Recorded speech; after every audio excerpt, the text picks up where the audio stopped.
Hi guys. Okay, so I know this is like a month late, but it's because I haven't had the time to do it really, and I've really been wanting to do it in front of my better lighting and my camera and all that. But I am finally going to review, and it's probably not going to be as good as a review as it would have been had I done it initially when I finished the book. But it's been like about a month now since I finished reading Magnolia Park's Into the Dark by Jessa Hastings. And first things first, I obviously had to order the like original cover and not the shoe cover, because the shoe cover is very ugly. It's very ugly, and it's the American version, of course. I love the spine. It's white and gold. It's so cool. And then the back, this book is like 708 pages, so it's very, very thick. And just so you know, this is a different height and size overall compared to the original ones that Jessa Hastings came out with. So I had purchased the original ones that Jessa Hastings published, the ones that don't say Orion on the spine, the ones that were self-published by her when she was House of Hastings, I think that's what it's called, her self-publishing company. But just so you know, when you try to fit into your bookshelf, it's not going to be the same height or dimensions as those. And I hate that so much. Like, was it really that big of an issue for them to make this the same dimensions as the former ones? So now I can't even like, now I don't even want to like put it next to the series. So it's like very annoying. And then with these, like the chapter changed, the chapter titles changed. I don't know how to explain it, but when you compare it to like the other two Magnolia books, you see how it's like different compared to the other ones. I like the other ones more.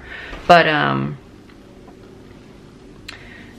yeah, this book was really crazy, and obviously there's spoilers ahead.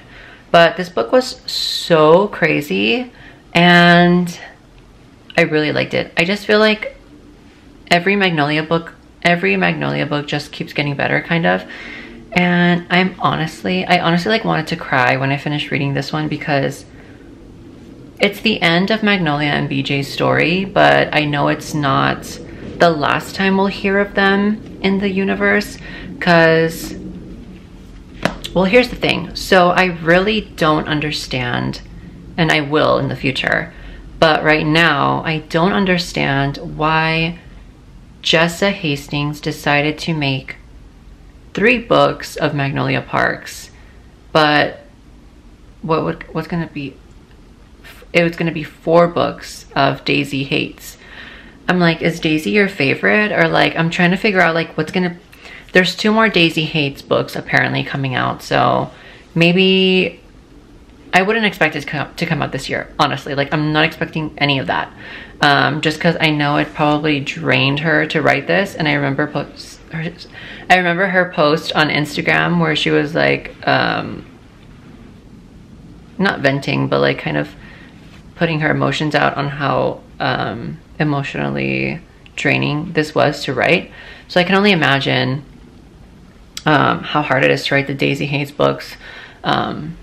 I couldn't do it like she's doing it, because she has to go off of this outline and then fill in the Daisy Hates gaps in between here. Do you know what I mean?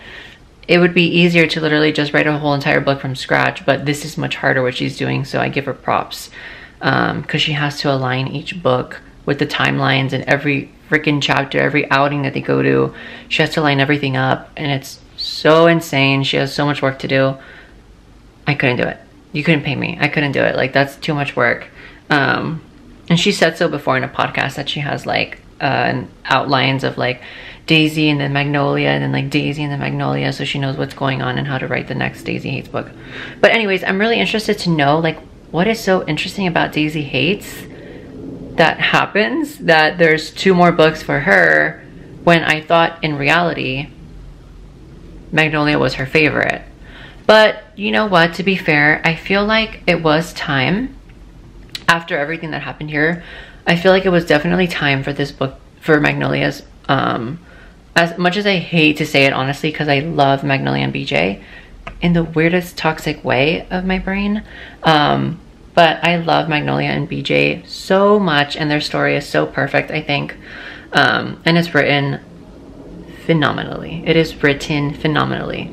If you don't think this story was written good, like, I don't know who you are, to be honest. I think the writing is so simplistic, yet the relationships are so complex. And I think that's what a lot of people love about this series. Literally, for once, TikTok got it right. TikTok community got it right. This one is a series to be overhyping. This one is a series to be overhyping. And I heard, well, I read recently, I don't know if it's true or not, but I read recently that apparently A24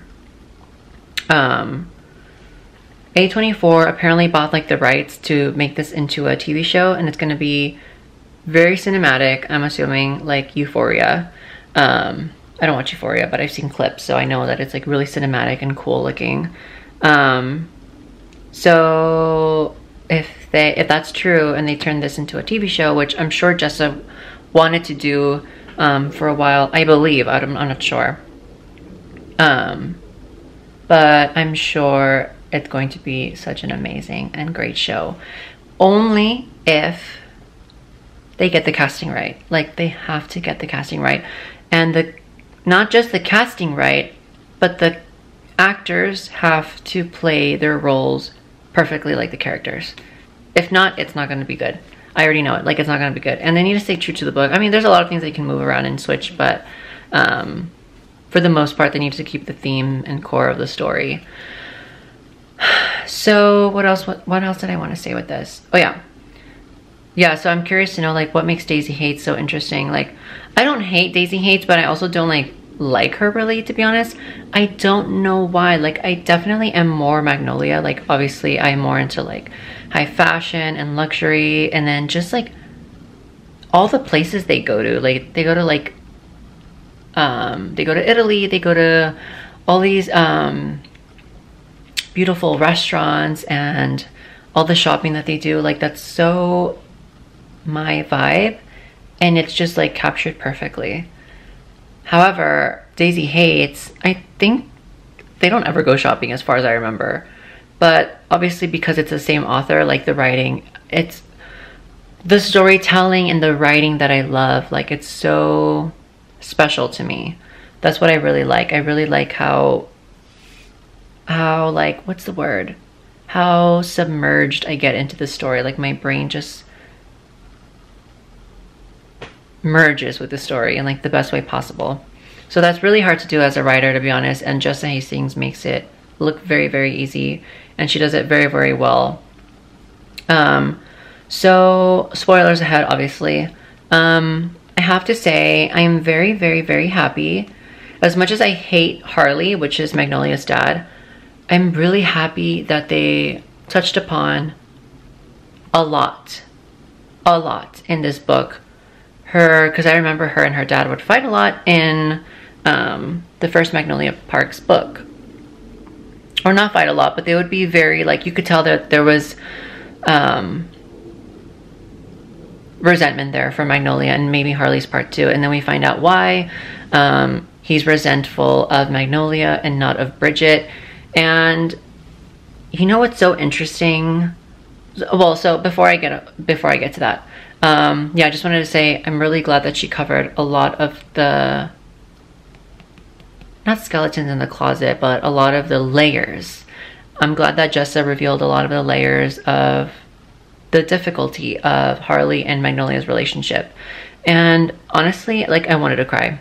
It was really, really hard to read about that. Like, it's just so traumatic for her, and it's because she feels like such a real character. Everyone here feels like real people, so that's why it's very emotional, because they feel like real people, and you feel like you're reading almost nonfiction, to be honest. So that was really, really sad and hard to read. And then also I wanted to say that Oh, and I freaking love BJ for what he did to Harley. That was so amazing. I can't wait to see that on film. What was I gonna say? What was I gonna say? Oh yeah, Bridget. So if you don't know, Magnolia and Bridget get into a car accident, and I think I remember it being because of Julian and Daisy being a part of the mafia, and their him being a gang lord and all that. Whatchamacallit, that they put a target or a hit on Magnolia or something, and then it didn't even do anything to I mean, it did do something to Magnolia. She got in a fucking car accident, but it just sucks that they targeted Magnolia and her freaking sister died. So yeah, so obviously I just told you spoilers, but yeah, Magnolia's sister Bridget dies, and this entire book she's trying to cope with her death. She can't even say the word. She can't even say Bridget's dead. Like, this part made me cry, like, for real. She would leave Bridget's phone charging all the time. Bridget had an iPhone, and she would leave it charging all the time and she would leave it open on the text and probably on the keyboard, so that it can look like she's always typing Magnolia back.